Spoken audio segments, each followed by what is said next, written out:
3, 2, 1.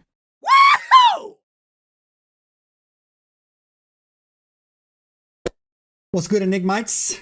Welcome to Thursday night Enigma Live. Give it, if I can get the words out of my mouth, let's give YouTube and Instagram a chance to sync up, and then we'll dive into tonight's topic. I want to thank everybody for turning in. Let me set up the chat real quick so I can get everybody all on the same place so I can look left or right. What's going on, Daniel, Brett, Dr. Mounts, all the other people joining in? How you doing? How you doing? How you doing? I got Amber locking it down over there on the YouTube side of the house, and all you guys jumping in on Instagram. We will sort it out together on our end. What's up, Gary? All these people joining in here. Bruno. I'll give it one more minute and we'll start. While I do that, welcome to Thursday night Enigma Live. I'm going to go over a quick. We've done my favorite Bigfoot story, my favorite Dogman story. Tonight, we're going to go over the most believable UFO abduction story that I've ever read.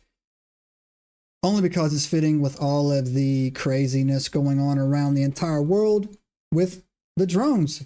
So, welcome, welcome, welcome. Before we get into that, everybody, my name is Joseph. I'm trying to square up over here. Welcome. I want to remind everybody that I have a 5013C nonprofit organization called Project First Step. We specialize in helping people who are dealing with psychosis-based mental illnesses.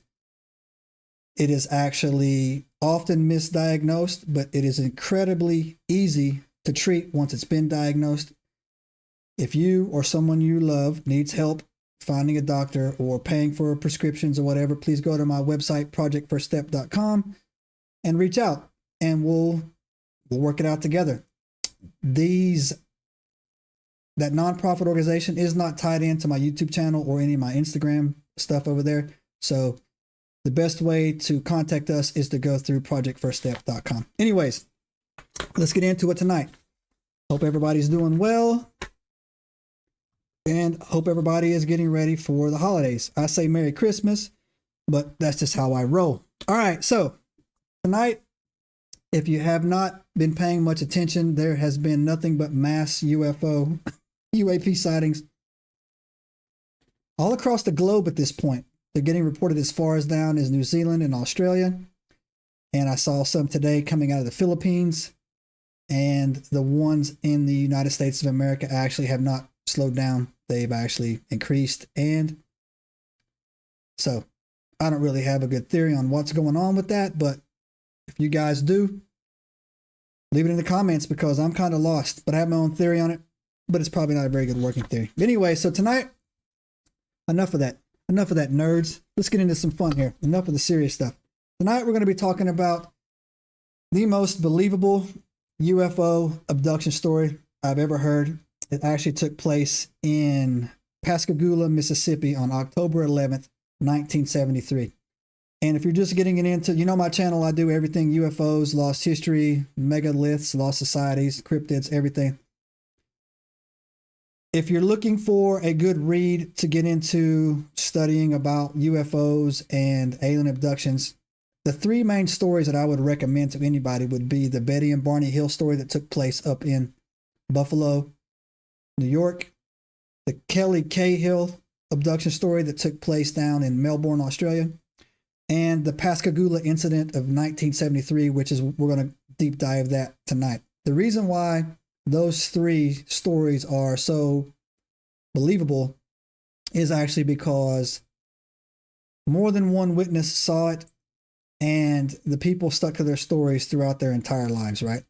And of course, you're always going to have people, I don't know if you've been on my channel more than 5 minutes, or anybody's channels actually, you're going to find that some people, no matter what, they will never be believers, right? And so, of course, their stories have all been poked at, but the people who experienced it never changed their stories. And that's always a sign of something actually happening.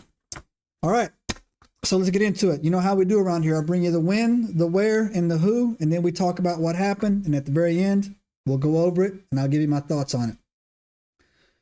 The when was October 11th, 1973, specifically the evening of. The where is a place, Pascagoula, Mississippi. I've never been there, but I do think it's fun to say the word Pascagoula for some reason. I don't know why. The who were two gentlemen, one named Charles Hickson and the other one named Calvin Parker. Charles Hickson was 42 years old and Calvin Parker was 19 years old. Charles Hickson and Calvin Parker both worked for a company called F.B. Walker and Sons Shipyard, right down there on the Mississippi in Pascagoula. Charles Hickson was actually a foreman there. He was actually Calvin Parker's boss. Calvin Parker was not originally from Pascagoula. He moved there specifically for this job. And at the time, that's how they met. Charles Hickson was 42. Calvin was 19. These boys just did a day shift at the yard. And they just decided, hey, let's get some cold beers, grab some fishing poles, and they went fishing. And that's literally where the story starts. These two boys just got through working the day shift, got off around 6 o'clock, grabbed a couple beers, fishing poles, and hit the river. Around 8 o'clock, according to them, between the hours of 7, 8, 9, not completely dark, but dusk. And so October gets dark down there around probably 6 o'clock, 7 o'clock. They both noticed a blue, oval, glowing craft came out of the water, right? It wasn't making any noise, and it was hovering at them. They locked eye contact on it. According to them, when they looked at it, it recognized that something was looking at it, and it started coming closer to them. It hovered right about on the docks where they were at, or the shore banks. That's one of the discrepancies in the story. People say they were on a dock. Some people saying they were on the side of the river. Doesn't matter. The ship was hovering there, right, over it. And what happened next is that 3 beings emerged from this craft. Now, these beings, they describe them as having the ability to float. So these 3 beings came out of the craft and started floating towards them. And they describe both of these guys describe these creatures as having rough, gray, wrinkled skin, right? Is how they described it, right? They had slits for mouths, and they both had pointed protrusions where their ears and noses should be. So basically, they look like sticks coming out of their ears, stick where their nose should be, a slit for a mouth, and gray skinned. They had clawed hands, though, that looked like kind of like crab hands, and they had weird legs, like peg legs, right?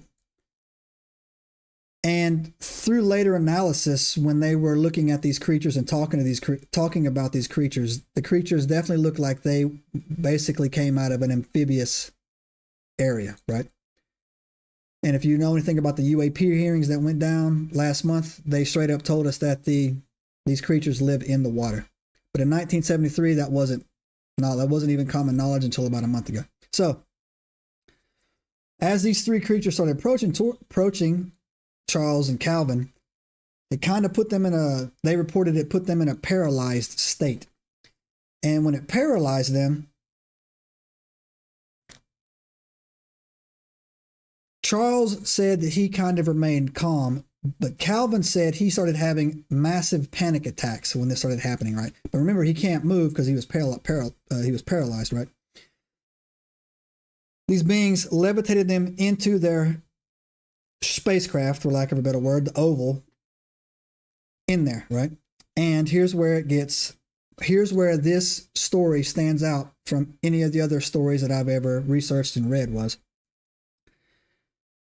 They both were taken and they both underwent strange examinations that they said while they were in the aircraft, right? Or in the craft. So let's call it the craft, right? They reported that they were separated, but they could see each other. They were in different sections of the craft, but close enough where they could see each other. They were still paralyzed, but not completely immobilized. They could move their heads a little bit. They were told telepathically to be calm and relax. They reported that a red eye kind of appeared and was scanning them and examining them.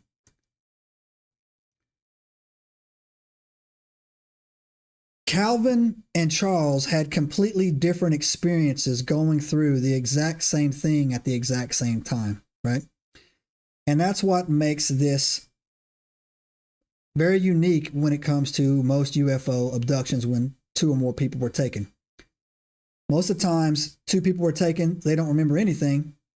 Later through hypno-regression or whatever, they tell their story and they talk about it, similar stuff happening.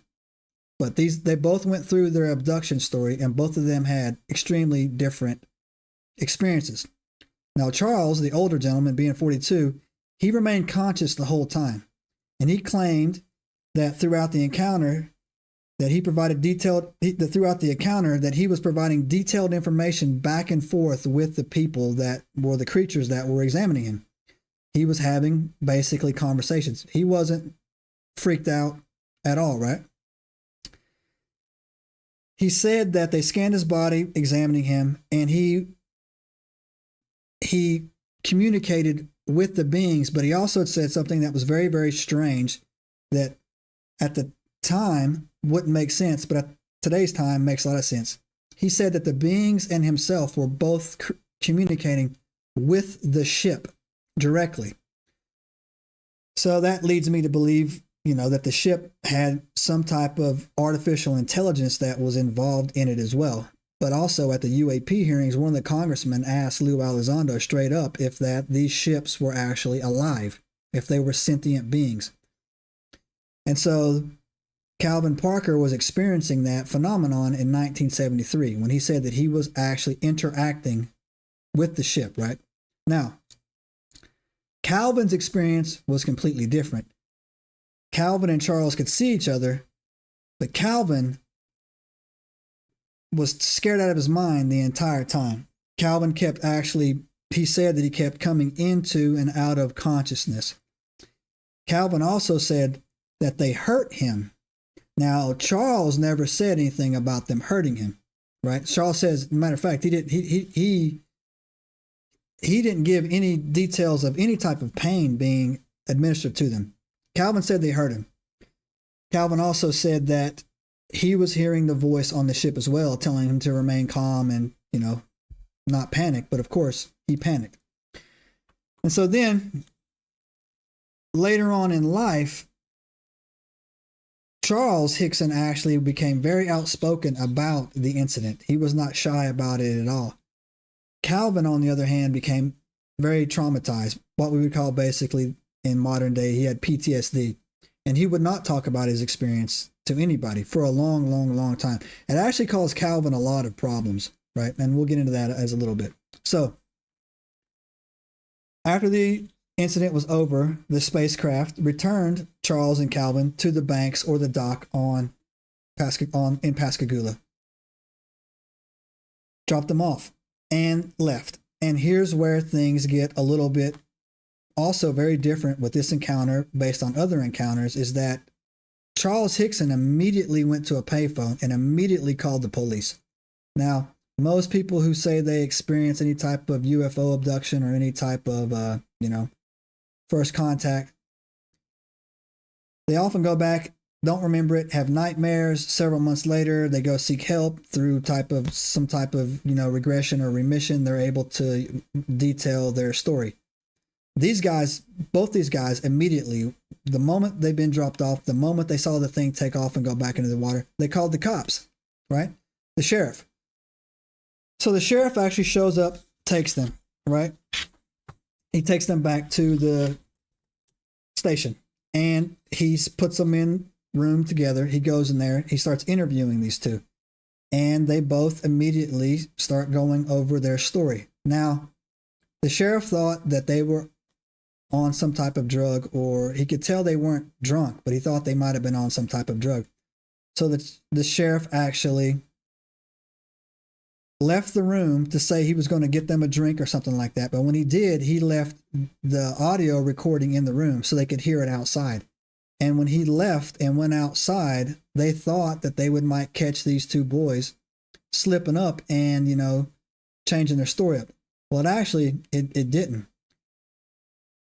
Charles and Calvin both started talking about what had happened in greater detail, as a matter of fact. And if you want to see, I did a podcast on this and the Kaylee Cahill and the Barney and Betty Hill stories. You go about, hit the link in the bio, go on over to YouTube, jump in my Enigma cast and just dig down there. You'll find it, right? I actually have the recording, right? And I put it in there. And it was funny because Charles said Charles said one of the most human things possible that I could relate to when the cop was not in the room. He actually said, he told Calvin, I can't believe everything that I've went through in my life, and now I have to deal with something like this. And I just thought that was a very accurate, truthful statement to say after what had happened to him. So, sheriff came back in after hearing what he said on the outside, and all the other deputies were listening as well, what they said on the outside, and they started taking them a little bit serious. They actually called the local Air Force base down there. I actually think there is a Air Force base to this day in Pascagoula, Mississippi. I think they're still down there. The Air Force said they didn't have any craft in the area. They didn't have, anything that was going on down there. And they actually could not verify any type of aircraft, small or military, at the time. So the sheriff listened to their story, took their statements, and basically sent the boys home. And that was it. Sort of. When they got home, again, the local newspaper got a hold of this, the local, and it didn't take long for this to become a national story. I talk about this all the time on my channel, is that back in the day, it seems that people were much more open to these type of events and much more open to talking about this type of stuff, right? And so they actually wrote news articles, turned into a little media frenzy. As a matter of fact, I've never been to Pascagoula, but I think down in this area, they still have kind of like Area 51 cafes and shops. If you're in that area, if you're down there and take a few pictures and send that to me, that I would send you a t-shirt. It would be awesome. But it turned into this kind of a touristy spot. Now, Charles, again, kept telling the story over and over and over again, and to the point where he actually got MIB'd. Men in Black showed up at his house and talked to him a little bit about it. However, it was a different type of MIB experience for him because they didn't necessarily threaten him, and he didn't stop talking about it. He got visited by MIBs, and yeah, and they told him, they took his story down. 100% were Air Force contractors or whatever, took his story down, and they left. Now, the media attention was so great on this that it actually lasted for almost an entire decade. They talked about this story for almost 10 years, and a lot of that had to do with Calvin refusing to shut up about it, right? He actually became a very strong advocate. He believed what he believed, and he was putting it out there a lot. Now, this is where Parker,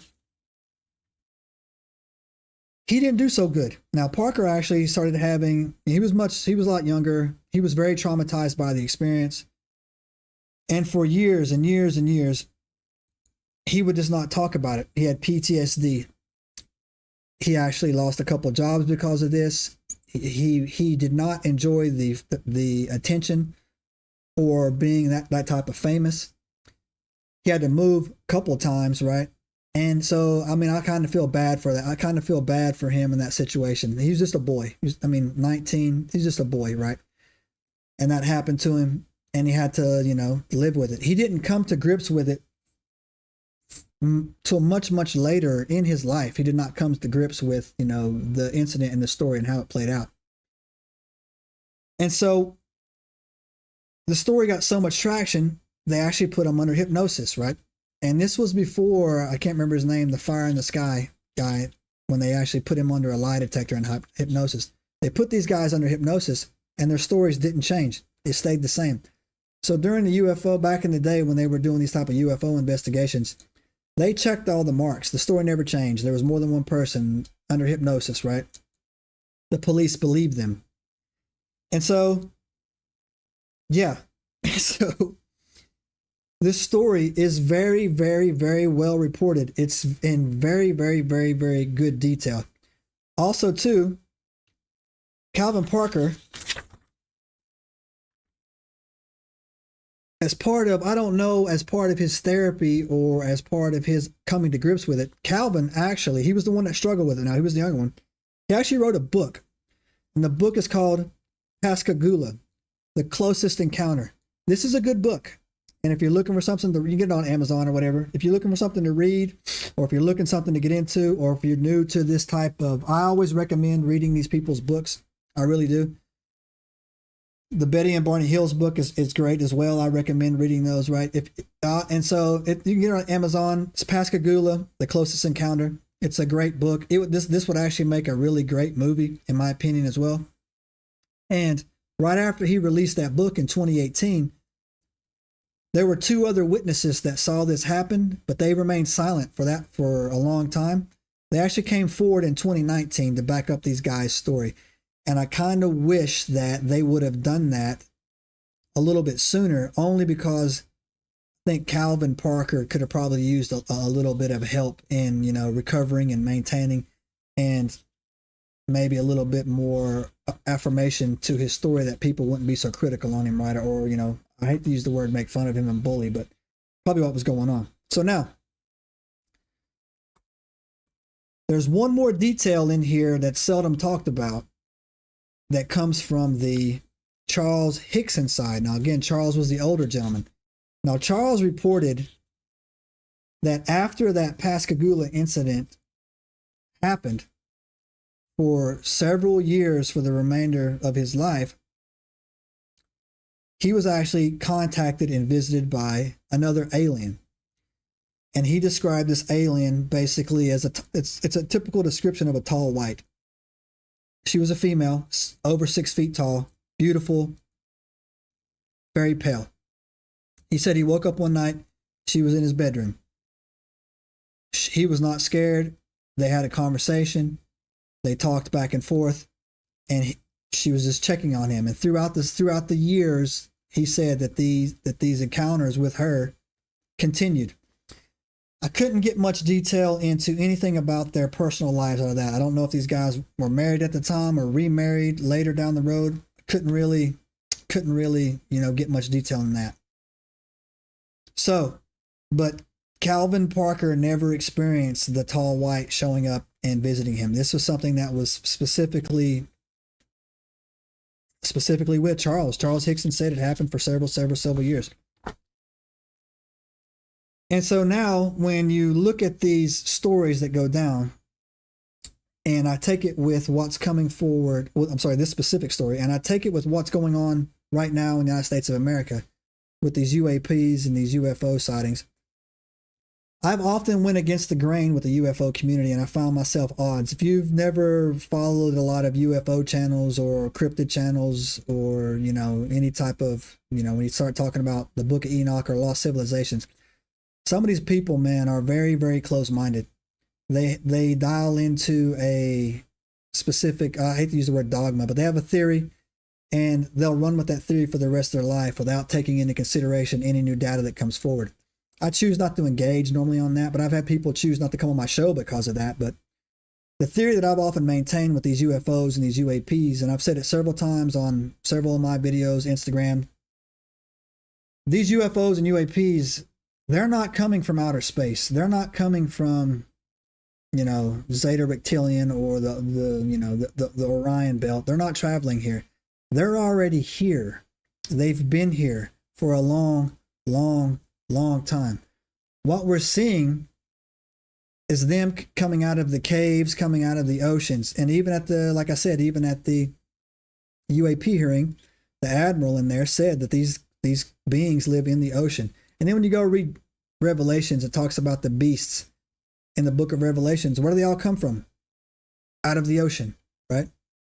And I know what some of you guys are going to say, look, the firmament and the flat earth, look, the earth is not flat. Matter of fact, the flat earth theory died about 3 days ago. They performed an experiment down in Antarctica. I was going to do a video on it, but I'm really just not really into debating the flat earthers.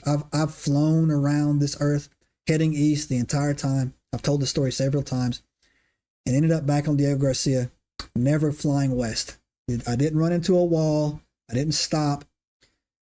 And the flat earth theory that the sun sets every day, it's not. You can see it in Antarctica for a 24-hour cycle, so the sun never tucks behind the earth or anything like that. Now, I do think that it's an interesting theory that from a fourth dimension state that the earth may appear flat if it's in a toroid form. But again, you get into physics and all that other type of stuff. So they're not coming here from 1,000 million trillion miles away. No, they're already here. And these craft that we're seeing right now and that they were seeing, they're coming out of the oceans. They were here before us. And that's just the theory that I have. And I also believe that some of these, if you're following the UFO and the UAP stuff that's going on right now, you have a mix of things going on. There's a lot of orbs going on. There's a lot of UAPs going on. There's also our UAPs that are in the air, our drones. And you're also seeing straight up UFOs. I got a video sent to me that was actually making the rounds on Rogan and all these other places of a UFO, what appears to be leaving our atmosphere. I actually think these things are leaving. I think something is coming or something has woken up. I think they're leaving us, right? That's just my personal opinion. People ask me a lot about, hey, what do you think's going on with this stuff? I have no idea. Every time I start to get a working theory in my head and I start to think that, okay, maybe this makes more sense or maybe this makes more sense, it all falls apart, man. And then I usually start. I'm actually almost getting tired of actually looking at it, really. So, but anyways, that's what makes this story amazing to me. And I highly recommend going and reading this guy's book. Again, I'll give it to you. It's called Pascagoula, The Closest Encounter, and it was written by Calvin Parker. It was only published in 2018. He's telling his story that went out in like 1973. I would like to tell you I'd put a link in the bio so you can click on it, but yeah, I won't do that. So do yourself a favor if you want to read it. Jump on Amazon and go and buy it, man. It's a good read. Give you something to read over the holidays as you get into it. Anyways, guys, that is the Pascagoula 1973 UFO abduction of two guys that I firmly believe, Charles Hickson and Calvin Parker. It is one of my top favorite UFO stories to go in that I've ever heard. And I think that it has relevance, or it's relevant to what's going on right now with how they're saying that these beings or these UFOs or these things are coming out of the oceans. I just thought that it is something to posture on, something to postulate on and think about. Anyways, nerds, that's all I got. We're actually going to hit our 30-minute mark tonight. I made sure not to keep you guys here too long. I'm trying to keep our lives down to 30 minutes, no longer than 45 minutes tops to get into it. I just want to come on here and I want to share that. To give you guys a heads up, I am actually leaving this weekend. I'm going on location down to South America. I'm going to Colombia to investigate a couple things down there. I will be gone a week. I'm going to attempt, based on the cell phone connection that I have down there, or if I can get a Wi-Fi connection down there. I meant to actually buy one of those Starlinks and take it with me, but I got caught up doing other stuff. I will do some post up when I get down there, and I will try to do some, live updates while I'm on the ground. If not, you have to wait for the video to come out when I get back. So anyways, let me walk everybody out of here. If you're finding us on Instagram, hit the link in the bio, go over, follow us on YouTube, and you can see our long form content over there. I've did a podcast deep dive on the Pascagoula incident. I've also did one on Betty and Barney Hill. We also did one on the Kelly Cahill incident where I had the Cryptid Women's Society on there from Australia and New Zealand, and they were down there, boots on the ground when it was going down. So a lot of good stuff. If you're finding this on YouTube and you want to dial in more to our short form content, hit the link in the bio, go over there. Find us on Instagram. I've been unshadow banned on TikTok, and I'm actually starting to pick up subscribers over there. We're about 3,000 and some change. It's growing slowly. And when that hits 10,000, I will add a third stream on here, and I will broadcast over there as well.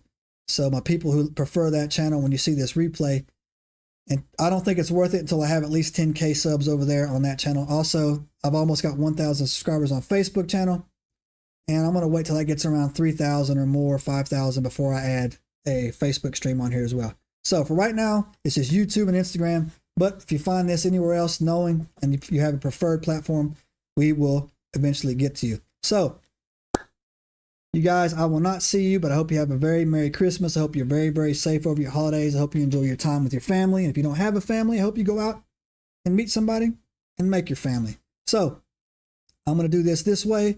I'm going to walk, I have to back out of here a certain way.